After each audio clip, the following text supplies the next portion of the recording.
wano maaso buli omu ng'asobola okukulaba abantu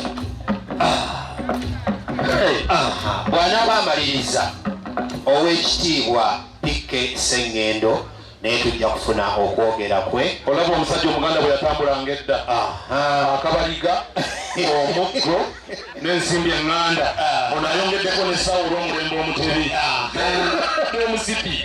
Tusalise nnyo okulaba omuzzukulu Gola Moses omaze okwogera.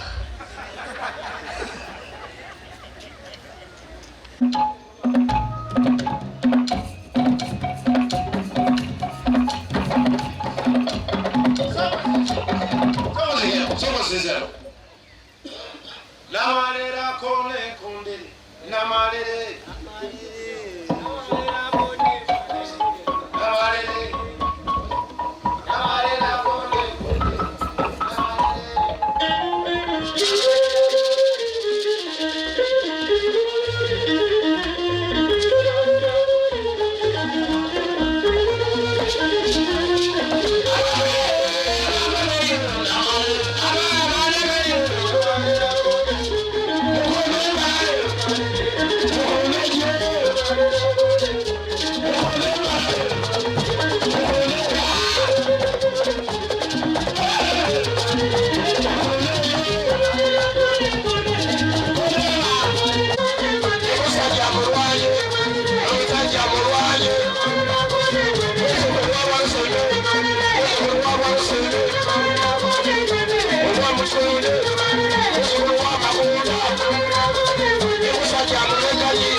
ettaka ng'alipangisiza liizi oba buli mwezi opangisa ettaka n'oliba atandika okulima embizzi abatandika ne bw'aba alimye ente ye ne bwakera ku makya najja neyewola ssente nga agula ente. Ente eyo buli mwaka eba etaddewo ente, bw'ajja n'afuna embuzi, embuzi ezo ziba zeeyongeddeko. So twebaza jjajjaffe era buli ali wano akimanye nti omwana we, era buli ayawandiisa mu kitabo kiri amanye nti ayingidde mu ssako, kubanga ffenna abali wano tusuubira nti tulina abaana oba tugenda kubazaala.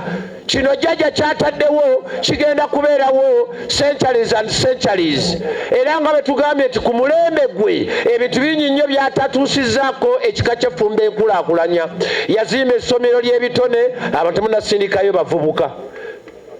Essomero eryo jjajja oba tannalira kuligulawo officially, kati ataddewo ne SACCO, era SACCO tugitongoza olunaku olwaleero.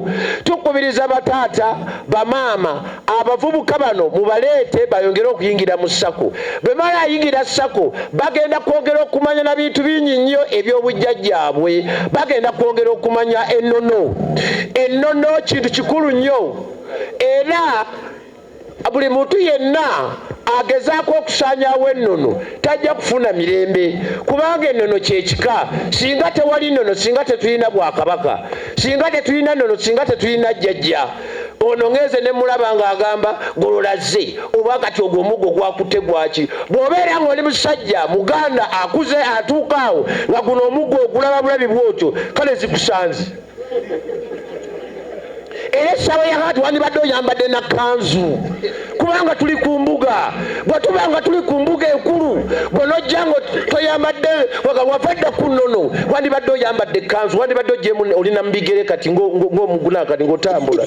Kyova olaba empewo ez'abajjajjammwe tezikyabafuuwako. Muwaddira ebintu by'abajjajjammwe ne mubifuula sitaani, mwe muli bafuula sitaani. Era banenze neewuunya, kubanga kirabika Abazungu bano bwe baleeta Yesu ne baleeta ne sitaani. Sitaani teyaliwo okuva dda. Ssekabaka Muteesa bwe yawandiikira ebbaluwa mu 1979 okuleeta Ababritish wano, twali tulina bajjajjaffe, naye Abazungu olwajja baatuleetera ebintu bingi nnyo, naye obuwangwa bwaffe baabusaanyaawo. So obuwangwa n'ennono kintu kikulu nnyo eri obwakabaka bwaffe. Bwe tukuŋŋaanya obuwangwa n'ennono era bwe twajjawo obuwangwa n'ennono z'emize emibi n'empisa embi ze muwulira kati eziri mu bavubuka n'abavubuka, kubanga buli bwe muva ku nnono museerebengera. Buli mubeera ku nnono wano tulina ekyoto ekibeera wano ewa jjajja, buli mwezi tulina ekyoto ky'abavubuka. N'abavubuka temubasirika kujja ku kyoto, bandize ne bayiga obujjajja buzze butya. Okumanya ennono tekuba ku sitaani, kubanga ne Yesu bwe yajja yagamba taze kukugjawo buwanga na nnono, wabula zze okutuukirizwa ebyo ebyayogerwako mu ndagaano enkadde. Kati mu abavubuka b'omulembe guno bwe mubeera nga obuwangwa mubulese, muba mulese bajjajjaffe abaatuwanga emikisa, abatuvulaba kati ne ssente nejjajja okutuuka okuteekawo ekibiina kino agenza okuba n'agamba Katonda wange abazzukulu tebakyalina ssente. Abazzukulu tulina ettaka lingi nnyo naye abazzukulu tebayiiya lwa kintu kimu, mulese obuwangwa bwammwe. So bannange tubeerenga abavubuka tubasindika bamanye obujjajja bwabwe, bamanye. Kati yenze Golola Moses muzzukulu wa Luboyera eyeebase Jinja Kaloli, muzzukulu wa Mulongo Nakato eyeebase e Masaka, mutabani w'omugenzi Ssennoga eyeebase Jinja Kaloli, mutabani w'omukyala ow'enjovu Mere Nakandi oyo soka nemennyako oyo eyeddira enjovu. Ndi muzzukulu w'Abalusimbi, ndi muzzukulu w'Amagunda Erwanga, nsibutwa mutuba gwa Kibumba emuwuwe, ni musajja eyeddira effumbe nga nze nasikira Kyakeera era nga ndi wa lunyiriri wa Kyakeera. Okuba bannasikira kitange jjajjange yaŋŋamba olina okutambuza emirimu kitaawe jjajja atambuza, era wano I'm walking the footsteps of my father. Nze era nze ndi muganda wa Pasita Bayambala, nze ndi muganda wa Pasita Bayambala, naye ne Pasita yagamba nti genda osikire kitaffe. Nze nsijja kwambala kifundikwa, naye ojja kwambala ekifundikwa, era nyambala ekifundikwa. Nze gwolaba kifundikwa kirinyisiza ennyonyi, ekifundikwa nkibeerako buli wamu wonna. Jjajjange kikiri kikadde yaŋŋamba tolekanga ekifundikwa. Bino ebintu bannange byendikuba abinnambika, tolekanga ekifundikwa. Jjajjange Walusimi n'aŋŋamba kwata olunyiriri lwaffe, naffe mu kika tumanye tulinayo omusajja ow'amaanyi ow'olunyiriri. Mu baserebu bonna mu Uganda yenze namba 1 icon mu Uganda yonna mu kika ky'effumbe. Era nebaza bajjajja benna abavubuka tubayigiriza ebitone.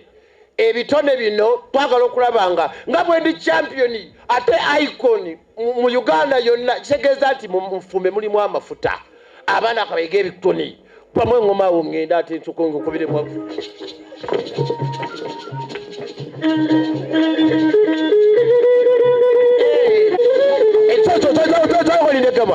akayimba ako kagamba nti enda muwogo ezaala abalungi n'ababi, mwoyo mulondo gw'oyagala go gukulondoola. Enda abakyala be balina enda, naye omukyala azaala omwana ng'ayina muwanvu, n'azaala omwana omu nga muyaaye, n'azaala omwana omulala nga pasita, n'azaala omwana omulala ng'atali bw'atyo, naye enda y'emu yezaala abalungi n'ababi. Ate omwoyo mulondo gw'oyagala gukulondoola. Kati nze nalondoola bajjajjange, jjajja Walusi konemwawo nsimbule ayimbawo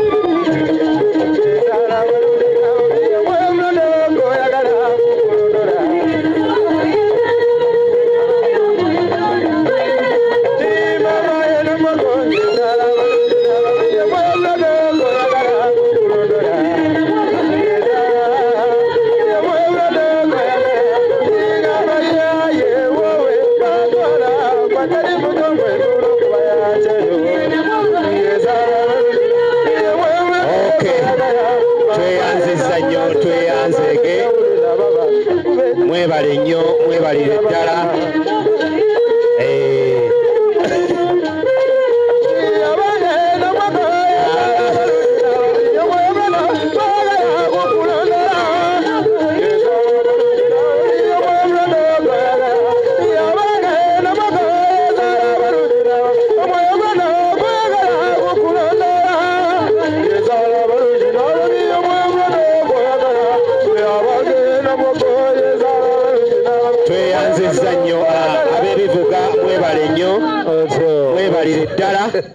eddakiika 5 ze bamuwadde akozesezzaako nnyo kitundu atamanyi omulabe bw'atambula ekitundu kakimutwale laba bw'atambula omusajja omuganda yennyini naye Golola Moses wabadde alinye wazzeewo n'ekinnya